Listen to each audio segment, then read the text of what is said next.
Probablement l'invention mécanique la plus importante de tous les temps, et son histoire est longue et variée. Depuis près de 5500 ans, nous avons imaginé des moyens toujours plus ingénieux pour l'utiliser quotidiennement. Des moulins à eau aux avions à réaction, toute une série d'objets que nous utilisons couramment reposent d'une manière ou d'une autre sur la roue. Des traces, des représentations, des modèles réduits, ou encore des vestiges de roues elles-mêmes ont fait archéologiquement leur apparition en différents lieux de l'Europe et du Proche-Orient vers la fin du néolithique.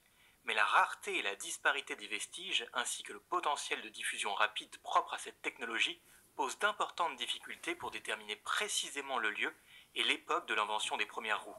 D'après des diagrammes trouvés sur des tablettes d'argile, les potiers de l'ancienne Mésopotamie ont été les premiers, pour autant que nous le sachions, à utiliser des tours pour filer l'argile et fabriquer leurs objets, et ce dès 3500 avant notre ère. Mais il a encore fallu attendre 300 ans pour que la roue vienne en assistance au transport lorsque les Mésopotamiens commencèrent à construire des chars en 3200 avant notre ère. Même une fois que cette barrière intellectuelle fut franchie, le développement de la roue continua à un rythme plutôt tranquille. En effet, il a fallu attendre encore 1600 ans pour que les Égyptiens de l'Antiquité inventent les roues de char à rayons.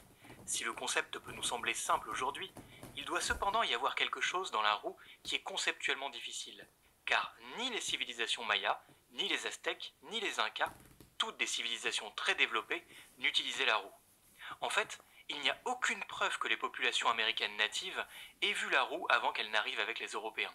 Mais en Europe, la roue évolua régulièrement à travers les âges jusqu'au début du 19e siècle et le début de la révolution industrielle.